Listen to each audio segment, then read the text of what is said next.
तो हम लोग पढ़ रहे थे किसके बारे में? लेटर मुगल्स, यही ना।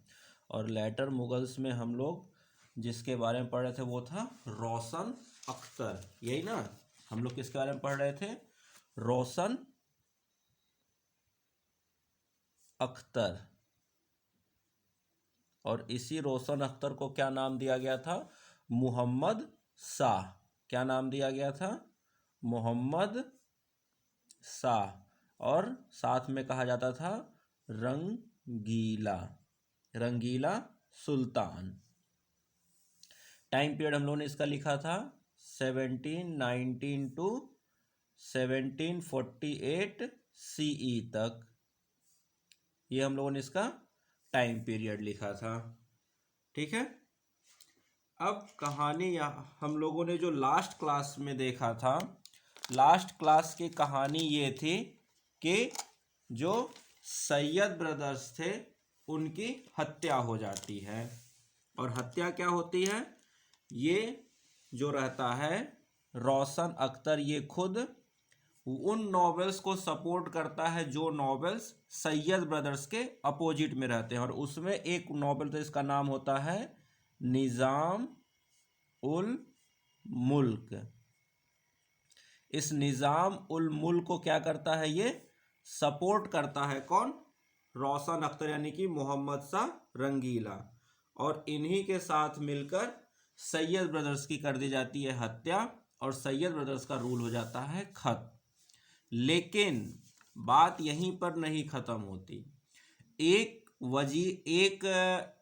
क्या कहते हैं, किंग मेकर गया तो दूसरा किंग मेकर आ गया। भाई सैयद ब्रदर्स को क्या कहा गया था? किंग मेकर कहा गया था ना। उन्होंने ही तो सैयद ब्रदर्स के ही सपोर्ट से देखा जाए तो कौन था ये? फर्रुख सियर सुल्तान बना था। तो जब फर्रुख सियर के बाद कौन आते हैं? रफ़ी-उद-दर्राज आता है, रफ़ी-उद-दौला आता है, और उसके बाद रोशन अख्तर यानी कि मोहम्मद शाह रंगीला आता है। तो इतने सालों तक लगभग अगर देखा जाए तो सैयद ब्रदर्स की डेथ हो रही है कब? 1720 में।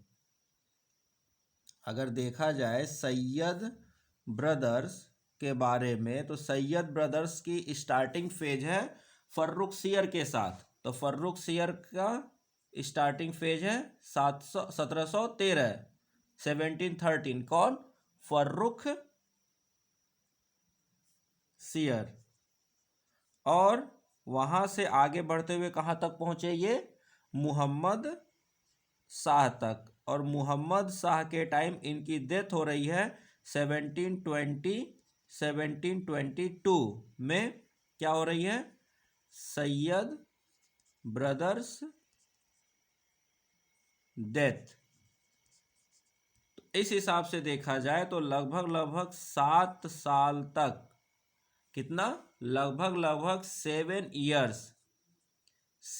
ईयर्स तक दिल्ली की सल्तनत में सैयद ब्रदर्स की दखलंदाजी थी। और इसीलिए इनको क्या कहा गया? किंग मेकर कहा गया। सैयद ब्रदर्स को क्या कहा गया? किंग मेकर्स कहा गया। अब 1720 या 1722 में जाकर जब इन दोनों भाइयों की हत्या हो जा रही है, डेथ हो रही है, तो सैयद ब्रदर्स का रूल खत्म। और कौन आ गया? अब आ गया दूसरा किंग मेकर जिसका नाम है निज़ाम उल मुल्क। तो निज़ाम उल मुल्क भी अब क्या करेगा? अपने हिसाब से चीजों को क्या करेगा? मेंटेन करेगा। ठीक है। तो लिखिएगा नेक्स्ट पॉइंट। अब लिखिए नेक्स्ट पॉइंट, लिखिए मोहम्मद शाह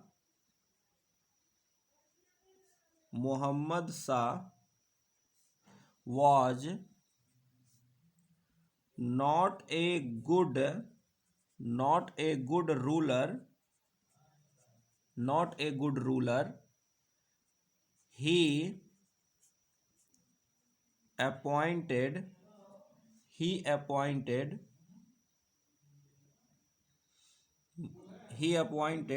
किसको? निज़ाम उल मुल्क, ही अपॉइंटेड निज़ाम उल मुल्क एज वजीर इन 1722। भाई इसी की सहायता से क्या हुआ था? सैयद ब्रदर से छुटकारा मिला था। किसको? मोहम्मद शाह यानी कि रोशन अख्तर यानी कि मोहम्मद शाह रंगीला को। तो उसने निज़ाम उल मुल्क को बना दिया क्या? वजीर। क्या बना दिया? वजीर। यानी कि सुल्तान के बाद जो सबसे बड़ा ओहदा है वो मिल गया किसको? निज़ाम उल मुल्क को। और भाई जाहिर सी बात है, मेन तो कॉन्स्पिरेटर या यूँ कहिए कि जो सैयद ब्रदर्स के जो अपोजिट में जो नॉबल्स थे उनका लीडर यही था। ठीक है, नेक्स्ट पॉइंट लिखिएगा।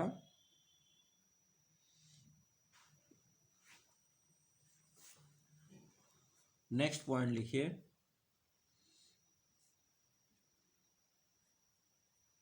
इंस्टेड ऑफ, लिखिए instead of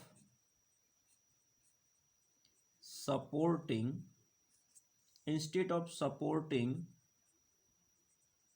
Nizam the emperor, the emperor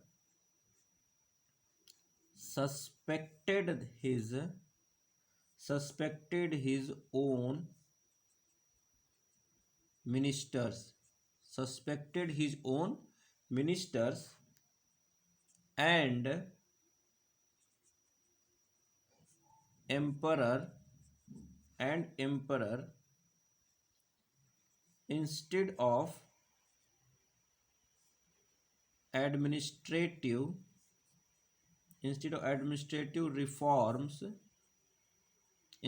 administrative reforms, he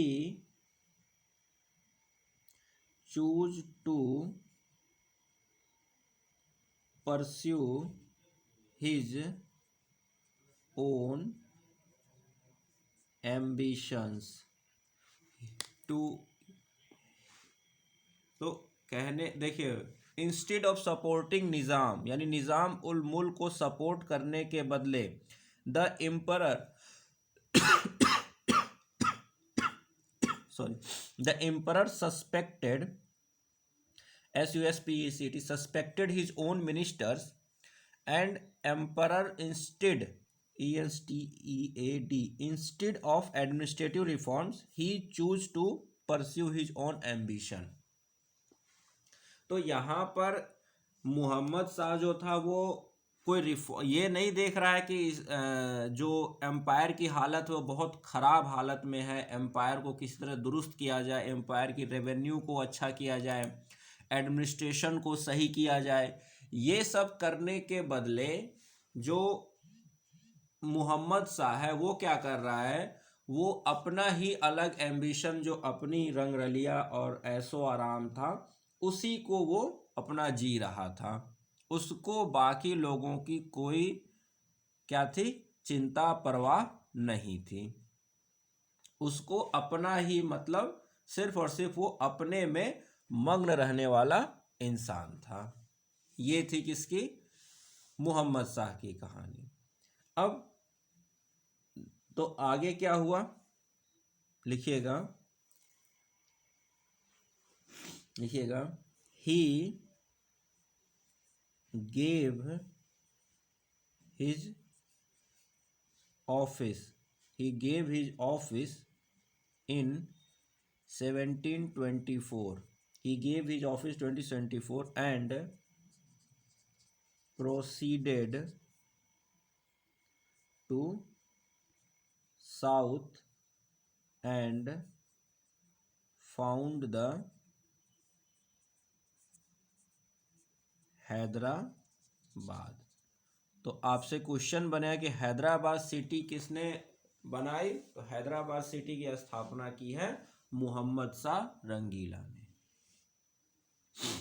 ठीक है, और क्यों? तो बस उसको अपने ऐशो आराम, अपनी जो एक तरह से कहा जाए उसकी जो रंगीनियत थी अपनी, उसी को क्या करना था, पूरा करना था। और वो वही काम कर रहा था। उसको यूं कहिए कि किसी भी और चीज़ से कोई मतलब सा नहीं था। वो अपना क्या किला यानी कि अपना कोर्ट भी छोड़कर जाकर हैदराबाद में रहने लगा था। और यहाँ कौन संभाल रहा था? यहाँ संभाल रहा था सब कुछ उसका वजीर, कौन? निज़ाम उल मुल्क। यहाँ तक तो चीज़ें ठीक थी। अब अगर कोई सुल्तान अपना सब कुछ छोड़कर, अपना राजधानी छोड़कर बाहर चला जाके वहाँ रह रहा है कई सालों से, तो क्या होगा? जो राज्य होगा, राज्य का एडमिनिस्ट्रेशन होगा, बाकी सब होगा, वो क्या होगा? धीरे धीरे वीक होता जाएगा, खत्म होता जाएगा, ध्वस्त होता जाएगा। और इसी समय एक अटैक होता है इंडिया पर, यानी कि मुगल एम्परर पर। एक पर्शियन की अफगान कह लीजिए, या मतलब यूँ कहिए कि इन्वेजन कह लीजिए। एक इन्वेजन होता है इंडिया पर, जो बहुत बड़ी लूटपाट होती है इंडिया में, और वो करता है नादिर शाह। नादिर शाह जो रहता है, एक पर्शियन मोनार्क, वो क्या करता है? इंडिया पर अटैक करता है। इंडिया कह लीजिए, यूं कहिए कि मुगल अंपायर के ऊपर अटैक कर देता है। कौन? नादिर शाह। तो लिखिएगा। अच्छा, एक लाइन और लिख लीजिए इससे पहले, नादिर शाह के पॉइंट से पहले एक पॉइंट और लिख लीजिए, तब नादिर शाह का लिखिए। लिखिएगा, ड्यू टू हिज का मतलब कौन है यहाँ? हिज का मतलब है रोशन अख्तर, यानी कि Mohammad Shah Rangila. Due to his loose morals, due to his loose morals and pleasure loving, due to his loose morals and pleasure loving attitude या character, he was called as Rangila. he was called as Rangila. मतलब यूं समझिए कि इसको सिर्फ ऐशो आराम और क्या कहते हैं, डांसिंग वगैरह ये सब, और नशेबाजी, वो सारी चीज़ें ये काम करता था। इसके अलावा इसका और कोई काम नहीं था। तो रंगीला, इसी वजह से इसको क्या कहा गया? रंगीला कहा गया। जो इसका ये प्लेजर लविंग और लूज मोरल्स थे ना, उसी की वजह से इसको क्या कहा गया? रंगीला कहा गया। लिख लीजिएगा, ही फेल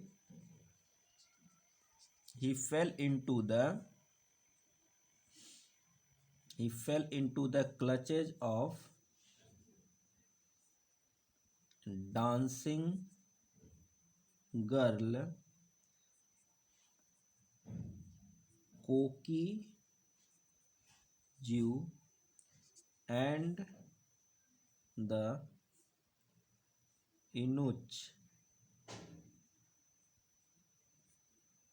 हफीज खिदमत गार खान। तो ये नाम नहीं भी याद रखिएगा तो चलेगा, ठीक है। ये जो ब्रैकेट में है ये नहीं भी आप याद रखिएगा तो चलेगा। बस ये याद रखिए कि हाँ, मोहम्मद शाह को उसके प्लेजर लविंग और उसके गलत एटीट्यूड और गलत मोरल्स की वजह से रंगीला सुल्तान कहा जाता था, ठीक है। तो यहाँ तक तो ये। अब हम लोग पढ़ते हैं कि इसी के टाइम पर क्या हुआ था? पर्शियन इन्वेजन हुआ था। किसका? नादिर शाह का। और उसके बाद नादिर शाह के बाद अहमद शाह अब्दाली, इन दोनों ने बारी बारी से अटैक किया था और बहुत बुरी तरह से दिल्ली को लूटा था। तो आपसे क्वेश्चन ये बनेगा कि नादिर शाह का इन्वेजन किस ईयर हुआ था, या तो डायरेक्ट क्वेश्चन तो बनेगा नहीं किस ईयर हुआ था, वो बनेगा किसके टाइम पर हुआ था। तो आपको याद रखना है कि रंगीला के टाइम पर नादिर शाह और अहमद शाह अब्दाली दोनों का अटैक हुआ था बारी बारी से। ठीक है, तो यहाँ तक नोट डाउन कर लिया, तो इसको रब करते हैं। अब देखते हैं foreign invasion during Mohammad Shah Rangila. ठीक है, तो ये इतना नोट डाउन कर लीजिए, तो फिर रब करके आगे लिखते हैं।